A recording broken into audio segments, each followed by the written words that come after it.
को आज भविष्यवाणी करके जा रहा हूँ और ये सिर्फ भविष्यवाणी है। अगर ये सत्य हो जाए तो आप मेरे नाम से प्रोग्राम करना और बोलना गौरव जी इतनी तारीख को बोल के गए, ये वादा रहना चाहिए। आपको बुलाएंगे? नहीं, आप बोलोगे। मैं नहीं भी आया तो आप बोलोगे। बोलेंगे। मैं आज कह के जा रहा हूँ कि नतीजे के बाद कांग्रेस का अस्तित्व खतरे में। मैं तो आज भी कह रहा हूँ वो कलयुग का, इस वर्ष का नहीं, इस शताब्दी का नहीं, इस दशक का नहीं, वो कलयुग का सबसे बड़ा भ्रष्टाचारी का नाम अरविंद केजरीवाल। तो आप मुझे आज के डेट में बीजेपी वॉशिंग मशीन है कि नहीं है? अगर होती तो मैं क्यों गया साहब। मैं आपको उदाहरण दे रहा हूं अपना। मेरे खिलाफ कौन सा केस है कि मुझे जाना पड़ा? आइडियोलॉजिकली कमिटेड होके मैंने कांग्रेस पार्टी ज्वाइन करी। नमस्कार, इन खबर में आपका स्वागत है। वो आजकल बहुत सुर्खियों में है। प्रोफेसर ज्यादा, राजनेता कम लगते हैं। बोलते हैं, ठोक के बोलते हैं।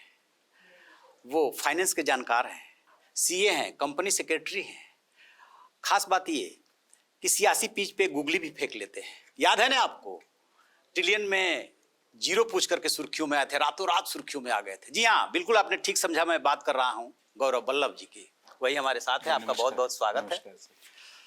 अब ये बताइए कि आपका जो एक बयान था 7 जुलाई 2023 का, सत्य अकाट्य, वो आपने पोस्ट किया था।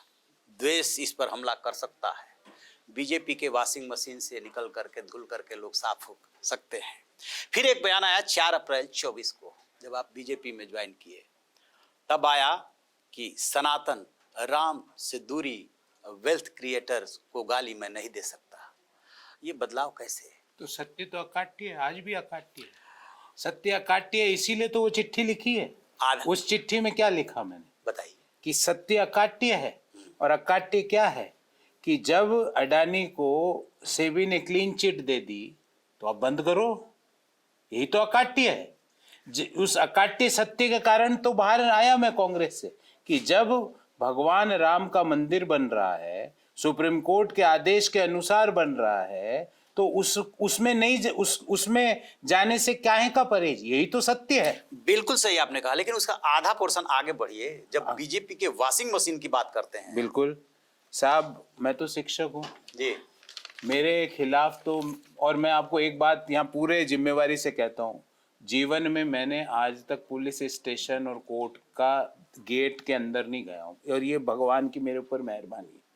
मेरे ऊपर तो कोई ED, CBI, SFIO, income tax, police, किसी तरह का कोई सिविल, क्रिमिनल, इकोनॉमिकल, फाइनेंशियल किसी भी तरह का केस पेंडिंग नहीं है। इसीलिए तो कहता हूँ सत्य अकाट्य है। आधा वाले भाग पे नहीं बोल रहे हैं, आधा वाले भाग पे आप बोल कौन सा आधा नहीं बोल कि सत्य अकाट्य, इस पे तो आप बोल गए। बिल्कुल ठीक है। लेकिन जो बीजेपी की उसी पोस्ट में वॉशिंग मशीन और भ्रष्टाचारियों को धो करके निकालने की बात, बिल्कुल आ जाइए। आपने सही सवाल है और ये अच्छा सवाल है। हर व्यक्ति के जीवन में कुछ तो होती है मैंडेटरी कंडीशंस और कुछ होती है डिजायरेबल कंडीशंस। जैसे अपन नौकरी में यूपीएससी का फॉर्म भरते हैं तो ग्रेजुएशन एक मैंडेटरी कंडीशन है, पर कंप्यूटर का नॉलेज हो तो डिजायरेबल है जी। अंग्रेजी भी बोलनी आती हो तो डिजायरेबल है, प्रेजेंटेबल पर्सनैलिटी हो तो डिजायरेबल है। मेरे मैंडेटरी कंडीशन पे हमला मैं नहीं होने दूंगा साहब। और मेरी मैंडेटरी कंडीशन 6 साल पहले भी, आज भी, और 600 साल अगर मैं जिंदा रहा तो 600 साल बाद भी ये रहेगी कि मैं किसी भी धर्म को गाली स्वीकार नहीं करूंगा, उसको मौन स्वीकृति नहीं दूंगा। भगवान राम की प्राण प्रतिष्ठा में नहीं जाने का निर्णय, बोला साहब इवेंट है। मैंने कहा मैं 3 महीने इंतजार कर लेता हूँ, इवेंट के बाद चले जाना। 3 महीने हो गए ना, क्यों नहीं गए? क्या दूरी है? जो पॉलिटिकल पार्टी भगवान राम से दूरी रखती हो, सनातन से दूरी रखती हो, गाली गलौच में विश्वास रखती हो, पाकिस्तान में तो उसकी जगह हो सकती है, पर भारत जैसी महान देश में उसकी जगह नहीं हो सकती। एक बात और है कि 2019 में जब आप चुनाव लड़े थे वहां पर जमशेदपुर से, तब आपने एक इंटरव्यू दिया था। उसमें पूछा गया था कि क्या आप कभी बीजेपी में शामिल हो सकते हैं, तो आपने कहा था कि बीजेपी में शामिल नहीं होऊंगा, भविष्य में भी नहीं होऊंगा। कैमरे में नजर आंख मिला करके बोल रहा हूं। आज भी कैमरे में आंख लगा के बोल रहा हूं कि मैं तो आज भी अपने उसी असूलों पर लड़ रहा हूं। मेरे लिए तो आज भी अरविंद केजरीवाल कलयुग का सबसे बड़ा भ्रष्टाचारी है। कांग्रेस अपने असूल चेंज कर रही है। मैं तो आज भी वही बातें कर रहा हूं जो 2019 में करता था, सनातन की बात, भगवान श्री राम की बात। पर कांग्रेस अपने असूलों से भटकती जा रही है, तो मैं उनके असूलों पे नहीं जा रहा। मैं आज भी कैमरे में आंख लगा के दे बोल रहा हूं कि मैं उस समय भी यही बात कर रहा था जो आज कर रहा हूं। कांग्रेस उस समय मेरी बातों से थोड़ा बहुत इत्तेफाक रखती थी, आज वो चेंज हो गई। नहीं तो आपने ये कहा था कि मैं बीजेपी में नहीं जाऊंगा। अरे भाई, मेरी 3 डिजायरेबल कंडीशन, मैंडेटरी कंडीशन जहां पर पूरी होगी, मैं हर उस व्यक्ति के साथ खड़ा हूं, हर उस पार्टी के साथ खड़ा हूं, हर उस समूह के साथ खड़ा हूं जो गाली गलौच में विश्वास नहीं रखती हो, जो किसी धर्म को नीचे गिराकर अपने धर्म को आगे बढ़ाने की बात नहीं रखती हो, जो भगवान का अपमान करने में विश्वास नहीं रखती हो, जो आर्थिक और बौद्धिक क्षमताओं की बात करती हो। सुबह से शाम साहब, आज कांग्रेस मोदी जी को गाली देते देते आज उस स्थिति में पहुंच गई कि स्वयं की बनाई गई नीतियों को गाली देती। सारे पूंजीपति खराब। एयर इंडिया को टाटा समूह ने खरीदा, कांग्रेस ने गालियां देनी चालू कर दी। अंबानी अडानी वेल्थ क्रिएटर्स है, सुबह से शाम उनको गाली। अरे अंबानी को गाली बोली राफेल के लिए, जब सुप्रीम कोर्ट ने क्लीन चिट दे दी तो अब बंद करो ना। सेबी ने अडानी को गाली दे क्लीन चिट दे दी तो अब बंद करो ना। अब क्या करते हैं, सुप्रीम कोर्ट को गाली, सेबी को गाली। कहीं तो विश्वास करना पड़ेगा ना हमारी संस्थाओं पे। लोकतंत्र है, संविधान है, देश में चुने हुए लोगों की सरकार चल रही है। तो जब आप कांग्रेस में थे तो आपको भी तो इसी काम के लिए आगे किया जाता मैंने था। नहीं किया ना साहब। पिछले 4 महीने से 4 अप्रैल को मैंने इस्तीफा दिया। 4 दिसंबर से लेकर 4 अप्रैल के बीच मैंने एक भी प्रेस वार्ता की हो तो बताइए, एक भी टीवी अपीयरेंस की हो तो बताइए। मैंने साफ साफ कहा, जब तक राम लल्ला के दर्शन नहीं करोगे, मैं आपके लिए किसी टीवी स्टूडियो का दर्शन नहीं करूंगा, मैं किसी प्रेस वार्ता नहीं करूंगा आपके लिए। क्योंकि इस तरह के डिवाइड एंड रूल की नीति से देश आगे नहीं बढ़ सकता। कांग्रेस पार्टी आज दिशाहीनता के उस स्तर पे है कि एक दिन सुबह अचानक उठ के क्या करेगी, कांग्रेस पार्टी के कास्ट सेंसस की बात करेगी, दूसरे दिन सुबह ईवीएम हैकिंग की बात करेगी, तीसरे दिन सुबह अंबानी अडानी को गाली देना चालू कर देगी, चौथे दिन सुबह इन्फ्लेशन की, मुद्रास्फीति की बात करेगी, 5वें दिन सुबह बेरोजगारी का मुद्दा उठा लेगी, 6ठे दिन सुबह अग्निवीर स्कीम की बात करने लगेगी, 7वें दिन सुबह जीएसटी की बात करने लगेगी, और 8वें दिन वापिस जो पहला था 7 दिन का कोर्स हो गया, पहला वापिस कास्ट सेंसस। आप दिशाहीन हो चुके हो। और ये बातें ऐसा नहीं कि इस चिट्ठी में पहली बार, देश को पहली बार पता लगी, पर कांग्रेस के हर बड़े नेता के मिन्नतें करके, हाथ जोड़कर मैंने कहा, साहब इस पे गौर करिए, इन चीजों पे गौर कीजिए। पर जो व्यक्ति जिनको मैं बोल रहा था, उन्होंने जीवन में मॉनिटर का चुनाव ही नहीं लड़ा। तो यही एक बात और हो रही है कि चलिए आपने चिट्ठी लिखी और आप अलग हो गए, ठीक। तो वो जो पीए की बात हो रही है, जो मंत्री की बात हो रही है, वो कौन लोग हैं? मैं नाम तो, अब मैं पहले दिन से कह रहा हूं कि मेरी मर्यादाएं हैं। मैं शिक्षक व्यक्ति हूं। शिक्षक हम मरते दम तक मर्यादाओं से बंध के काम करता है। पर मैं ये कह सकता हूं कि जब मैं कॉलेज में था, कॉलेज में मैं सन 1996 में था, 1996 में, तब भी मैं 96, 97, 98 में भी उस व्यक्ति को टीवी पर कांग्रेस के पक्ष रखते हुए देखता था। आज भी वही रख रहा है। और उस व्यक्ति का एक ही धंधा है कि पार्टी जाए भाड़ में, मेरी राज्यसभा की सीट सुरक्षित रहनी चाहिए। 4 बार से राज्यसभा में पहुंच गया। आज तक जीवन में, मैं आपको फिर दोहराता हूं, आज तक जीवन में मॉनिटर का चुनाव नहीं लड़ा वो व्यक्ति। किसकी बात कर रहे हैं? मैं नाम नहीं लेना। क्या आप जयराम रमेश की बात कर रहे हैं? आप केसी वेणुगोपाल की बात कर रहे हैं? किसकी बात कर रहे हैं? आप और आपके दर्शक समझ चुके हैं। इससे ज्यादा मैं कुछ नहीं कहना चाहता। उस व्यक्ति ने, जिसने मॉनिटर का चुनाव नहीं लड़ा, उस व्यक्ति ने राम मंदिर में नहीं जाने का निर्णय कांग्रेस के बिहाफ पे लिया। और ये कह के मैं कांग्रेस के शीर्ष नेताओं को दोष मुक्त नहीं कर सकता। जो अध्यक्ष है, जो पूर्व अध्यक्ष है, जो गांधी परिवार के लोग हैं, अगर उस व्यक्ति को उन्होंने इतनी क्लीन चिट दी, जब उसकी हिम्मत हुई कि भगवान राम के न्योते को ठुकरा रहा है वो व्यक्ति, जब उसकी ताकत बढ़ी ना। दूसरा व्यक्ति जो कांग्रेस चला रहा है, जो टिकट देने पे जो अपनी सहमति देता, हस्ताक्षर करता है, उस व्यक्ति को अगर आप पूछ लो कि भाई साहब उत्तर प्रदेश की 5 लोकसभा क्षेत्रों का नाम बताओ, तो वो आपको बताएगा हैदराबाद, अहमदाबाद, सूरत, जयपुर और दिल्ली। ये उसका ज्ञान है। अगर मैं गलत बोल रहा हूं तो चेक करिएगा। ये व्यक्ति कांग्रेस के टिकट दे रहा है। आप नाम नहीं बताएंगे तो मैं चेक कैसे करूंगा? आप समझ चुके हो, आपकी हंसी बता चुकी कि आप समझ चुके हो और आपके दर्शक समझ चुके हैं। तीसरा एक व्यक्ति है, मैं 1992 में 10वीं की परीक्षा दी थी मैंने, सेकेंडरी की, 1992 में, 92 में या 3 में मैंने उस व्यक्ति को अखबार में पढ़ा कि उस व्यक्ति ने कांग्रेस का मैनिफेस्टो बनाया। आज भी वही बना रहा है। मैं 10वीं में था, मेरे आज दाढ़ी के तो आधे बाल सफेद हो गए और सर के भी होने लगे, पर मैनिफेस्टो वही बना रहा है। इसलिए मैंने अपनी चिट्ठी में लिखा कि नए लोगों की एस्पिरेशंस की, नए आइडियाज को कांग्रेस पार्टी रोकती है, उनके लिए बाधा उत्पन्न करती है। तो आप राहुल गांधी के कोठरी पे सवाल उठा रहे हैं? मैंने क्योंकि बहुत सारे नेता ये सवाल उठा चुके हैं। मैंने सब पे सवाल उठा लिए। मैंने तो नाम आपको, आपके दर्शक सब समझ चुके हैं।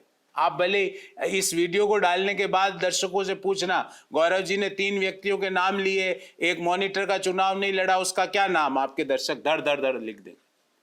दूसरा पूछना, गौरव जी ने दूसरा नाम लिया जो टिकट बांट रहा है, जिसको उत्तर प्रदेश और बिहार में अंतर नहीं पता, वो कौन सा व्यक्ति है, आपके दर्शक धड़ धड़ धड़ लिख देंगे। तीसरा, गौरव जी ने एक नाम लिया कि एक व्यक्ति जो मैनिफेस्टो 300 साल से बना रहा है, वो कौन है, आपके दर्शक धड़ धड़ धड़ लिख देंगे। और आप भी समझ चुके हो। गौरव वल्लभ जी एक प्रोफेसर हैं, ठीक, विद्वान आदमी हैं, फाइनेंस के जानकार हैं। आप इतनी जल्दी 6 साल में राजनेताओं वाले गुर कहां से आ गए कि जानते सब कुछ है, इशारों इशारों में सब कुछ बता रहे हैं, लेकिन खुल के नहीं बताना चाहते? नहीं, 6 साल जिन लोगों के साथ काम किया, उनकी अगर सारी बातें बता दी मैंने, तो वो सड़क पे चलने के काबिल नहीं रहेंगे। ये ऐसे ऐसे उनके काले कारनामे। इसलिए ज्यादा चीजें नहीं बात करें तो ठीक है। मैं तो सिर्फ ये कहूँगा, जो अगर वो तीनों लोग मेरी बात सुन रहे हैं, कि भगवान राम के दर्शन करो, वहाँ से सद्बुद्धि मिलेगी। सनातन को गालियाँ देना बंद करो, वहाँ से सद्बुद्धि मिलेगी। हमारे देश को सशक्त विपक्ष की ज़रूरत है, उस जगह को फिल करके रखो। अच्छा, आपने सशक्त विपक्ष की बात की, आप इतिहास भी पढ़े हैं और राजनीतिक तो बन ही गए हैं। ऐसी परिस्थिति जो आज के डेट की है, वो कब आई जब लगा कि देखिए कुछ लोकतंत्र का कोई पाया थोड़ा सा हिल रहा है? देखिए, हमारा जो देश है ना, वहाँ पे लोकतंत्र और संविधान का पाया कोई नहीं हिला सकता, दुनिया की कोई ताकत नहीं हिला सकती।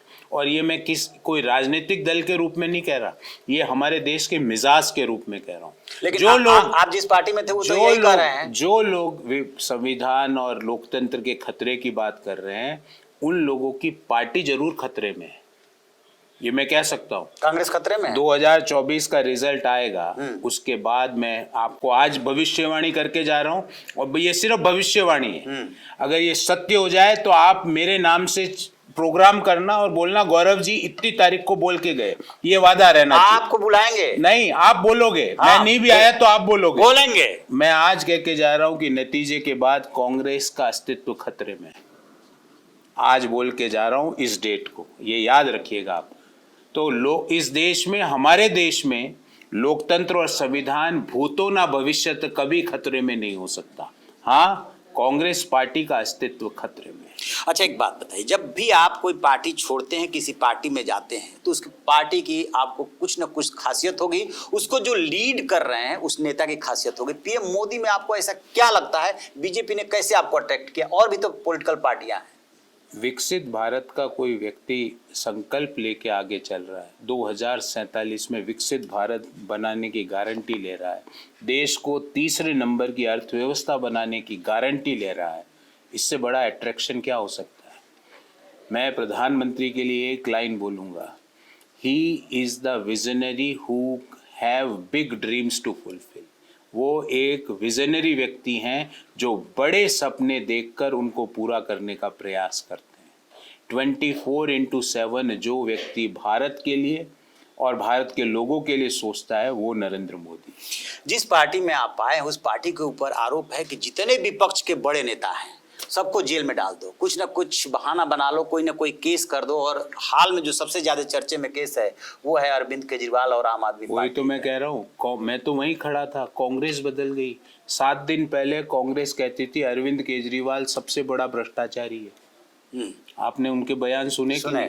मैं तो आज भी कह रहा हूँ वो कलयुग का, इस वर्ष का नहीं, इस शताब्दी का नहीं, इस दशक का नहीं, वो कलयुग का सबसे बड़ा भ्रष्टाचारी का नाम अरविंद केजरीवाल। मैं तो पहले भी कहता था, आज भी ये कह रहा हूँ।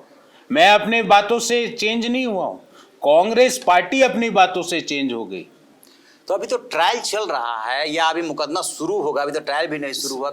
आज की जो टिप्पणी है कोर्ट की, आपने पढ़ा ना, हाई कोर्ट वाला ना? हाँ, कि प्रेमा फेसी ऐसा लगता है, और कोर्ट ने ईडी के जो उनको ईडी ने जो रोक रखा है उसके फेवर में अपनी बात कही। कोर्ट पे तो विश्वास करना। आप हर चीज में राजनीति करना, मुझे लगता है एक तरह से इससे बड़ा पाप नहीं हो सकता। कोर्ट भी राजनीति के शिकार, संविधान में भी राजनीति, इलेक्शन कमीशन में भी आप राजनीति की बात कर लेते हो। अब चुनाव आप लड़ रहे हो, मैं भी चुनाव लड़ा, मैं चुनाव हारा 2 चुनाव जी, तो मैंने तो कभी इलेक्शन ईवीएम पे कोई सवाल नहीं उठाया। अरे वोट नहीं दे रहे तो वो ईवीएम बढ़ाएगी थोड़ी वोट। तो कांग्रेस पार्टी आज दिशाहीनता की ओर अग्रसर है, और जो लोग भी सनातन में विश्वास करते हैं, जो कार्यकर्ता भी, जो भगवान राम में भी विश्वास करते हैं, जो देश के इंक्लूसिव डेवलपमेंट में विश्वास करते हैं, जो 2047 में विकसित भारत में विश्वास करते हैं, जो अगले सरकार के कार्यकाल में भारत को तीसरी बड़ी अर्थव्यवस्था में विश्वास करते हैं, वो आज कांग्रेस में विश्वास नहीं करते। तो जैसे आप 2019 में बोले थे कि मैं बीजेपी में नहीं जाऊंगा, क्या बीजेपी में आने के बाद, चलिए राजनीतिक परिस्थितियां बदलती रहती है, आज आप ये कह रहे हैं कि अब बीजेपी को छोड़ के नहीं जाऊंगा? सर, मैं तो अपने असूलों पर खड़ा हूँ, पहले भी आज भी, और मैंने तो अपनी उम्र 600 साल बता दी आपको। अगर 600 साल बाद भी ईश्वर ने मुझे जिंदा रखा तो मैं तो उस समय भी सभी धर्मों के सम्मान की बात कहूँगा, सनातन के सम्मान की बात कहूँगा, भगवान राम को अपमान करने वाले लोगों से नाता तोड़ूंगा। मैं तो उस समय भी देश के इंक्लूसिव डेवलपमेंट की बात करूँगा। और मैंने कहा कि मेरी ये 3 मैंडेटरी कंडीशंस थी, ये तीनों मैंडेटरी रिक्वायरमेंट्स कंडीशंस बीजेपी में पूरी हो गई, मैंने इमीडिएटली बीजेपी ज्वाइन करी। तो ये कहना कि अब मैं कहीं नहीं जाऊंगा, मैं तो वहीं खड़ा था, हूं और रहूंगा। बहुत बढ़िया से इंटरप्रेट कर रहे हैं अपनी बातों को। पॉलिटिकल पार्टी को बीच में आने ही नहीं दे रहे हैं। आप कह रहे हैं कि जो मेरे सिद्धांत थे, जो मैंने बोला था उसी पे एकदम कायम हूं। बता दीजिए, अगर मैंने अंश मात्र भी अगर इधर से उधर हुआ तो आप मुझे, आज के डेट में बीजेपी वॉशिंग मशीन है कि नहीं है? अगर होती तो मैं क्यों गया साहब? मैं आपको उदाहरण दे रहा हूं अपना। मेरे खिलाफ कौन सा केस है कि मुझे जाना पड़ा? आइडियोलॉजिकली कमिटेड होके मैंने कांग्रेस पार्टी ज्वाइन करी, और जब उनके 42 सांसद थे, पर वो अपनी आइडियोलॉजी को चेंज कर चुकी है। उनको नए लोगों की जरूरत नहीं, उनको पीएस की जरूरत है। All India Congress committee AICC अब ऑल इंडिया चापलूस कमेटी बन चुकी है, और मेरे माता पिता और गुरुओं ने मुझे हर विद्या दी, पर चापलूसी की विद्या उन्होंने जानबूझ के नहीं दी, और जो विद्या मुझे मिली नहीं वो मैं कैसे करूं? अच्छा, एक बात बताइए कि जिस आप अपने वक्तव्य से या जिस प्रोग्राम से सुर्खियां बने थे, वायरल हो गए थे, वो यदि संबित पात्रा आपसे मिलते हैं, मिले कि नहीं अभी तक? वो पूरी में चुनाव लड़ रहे हैं। हाँ। तो मुझे लगता है कि मैं उनका चुनाव प्रचार करने जाऊंगा तो मिलेंगे। मैं उनको अपने विशेष देता हूं कि वो सांसद बन के आए। तो आप ट्रिलियन वाली बात नहीं पूछेंगे? अब मैं कहूंगा कि 1 ट्रिलियन तो विदेशी यूनिट है, 1 trillion is equal to 1 lakh crore. तो अब हम 5 लाख करोड़ डॉलर की अर्थव्यवस्था बनाने की ओर अग्रसर हो रहे हैं। मतलब अब उनको जीरो में नहीं उलझाएंगे? अरे 5 लाख करोड़ बात करेंगे ना, अब ट्रिलियन की बात ही नहीं है। मैं मानता हूं कि गौरव वल्लभ जी जो है ना, 6 साल ही सही, 6 साल कोई कम नहीं होता, पक्के राजनेता हो गए हैं, और इन्होंने क्या चुन चुन करके जवाब दिया है। हमारी शुभकामनाएं आपके साथ रहेगी। Thank you. और हम आपको प्रोग्राम में बुलाएंगे पर मेरा जो वादा आपने किया है, हाँ।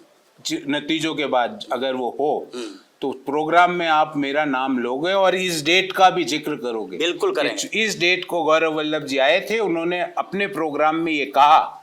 ये जैसे डेट रखा हो ना, ऐसे ही ये भी डेट रहेगी सूरत। बहुत बहुत धन्यवाद। धन्यवाद।